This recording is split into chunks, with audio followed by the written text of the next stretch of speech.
In between Kirtimukha, same like both sides here. Crocodile both sides. Ah. Kirti Mukha here. Okay, how does he say Hoysala? Salani Vai, here is man, top of Chapula.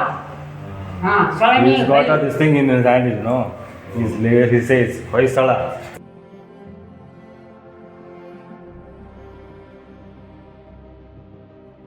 ಮೂರು ಬಾವಿಗಳನ್ನು ಹೊಂದಿರತಕ್ಕಂತಹ ಹಳ್ಳಿಗೆ ನಾವು ಇವತ್ತು ಒಂದು ಪಯಣವನ್ನು ಬೆಳೆಸಿದ್ವಿ. ಅದು ಯಾವುದಪ್ಪ ಅಂತಂದ್ರೆ ಕಲ್ಯಾಣಿ ಚಾಲುಕ್ಯರು ಆಳಿದಂತಹ ಲಕ್ಕುಂಡಿ ಅಂತಕ್ಕಂತಹ ಗ್ರಾಮ ಅನ್ನುವಂಥದ್ದು 10ರಿಂದ 12ನೇ ಶತಮಾನದವರೆಗೆ ದಕ್ಷಿಣ ಭಾರತದಲ್ಲಿಯೇ ವಿಜಯಯುಗ ನಡೆಸಿದ ಸಾಮ್ರಾಜ್ಯ. ಈ ವಂಶವನ್ನು ವೆಸ್ಟರ್ನ್ ಚಾಲುಕ್ಯಾಸ್ ಎಂಪೈರ್ ಅಂತೇಳಿ ಕರೀತಾರೆ. ಶಾಸ್ತ್ರೀಯವಾಗಿ ಇದನ್ನು ಕರೀತಾರೆ. ಇವರ ರಾಜಧಾನಿ ಕಲ್ಯಾಣಿಯಾಗಿತ್ತು ಅನ್ನುವಂಥದ್ದು.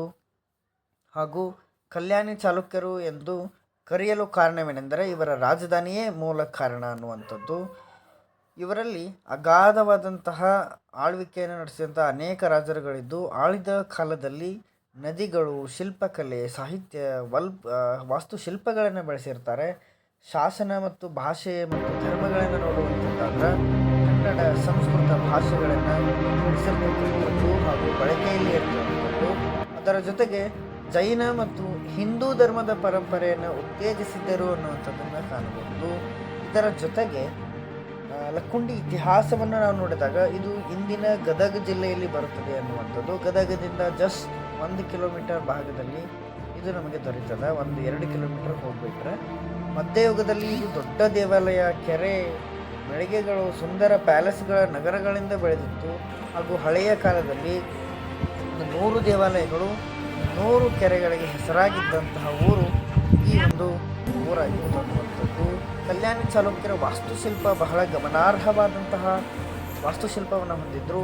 ಯಾವುದಪ್ಪ ಅಂತಂದರೆ ಉತ್ತರ ಭಾರತದ ದ್ರಾವಿಡ ಶೈಲಿಯನ್ನು, ದಕ್ಷಿಣ ಭಾರತದ ನಾಗರ ಶೈಲಿಯನ್ನು ನಾವು ನೋಡಬಹುದಿದ್ದರು ಅನ್ನುವಂಥದ್ದು. ಇವೆರಡನ್ನು ಮಿಕ್ಸ್ ಮಾಡಿ ನಾವು ನಮ್ಮದೇ ಆದಂತಹ ಬೇಸರ ಶೈಲಿ ಅಂತಕ್ಕಂಥದ್ದನ್ನು ಮಾಡಿದ್ರು ಅನ್ನುವಂಥದ್ದು. ಲಕ್ಕುಂಡಿಯಲ್ಲಿ ಇರುವ ದೇವಾಲಯಗಳು ಹಾಗೂ ಕೆರೆಗಳು ಈ ಶೈಲಿಯ ಅತ್ಯುತ್ತಮ ಉದಾಹರಣೆಗಳು ಅನ್ನುವಂಥದ್ದು.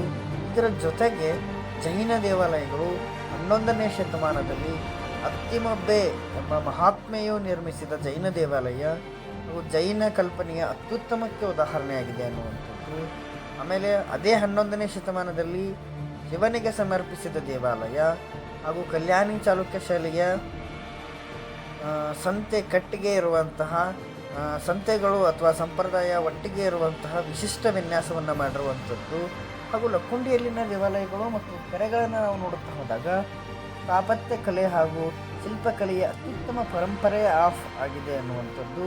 ಇವು ಹೊಯ್ಸಳ ಅಥವಾ ಬೇಳೂರು, ಹಳೆಬೀಡು, ಆಮೇಲೆ ಮುಂತಾದ ಕೊಡಗಿನ ಶಿಲ್ಪಗಳಿಗೆ ಮೂಲಭೂತ ಪ್ರೇರಣೆಯಾಗಿ ಕಾರ್ಯನಿರ್ವಹಿಸಿದ್ದಾವೆ ಅನ್ನುವಂಥದ್ದು.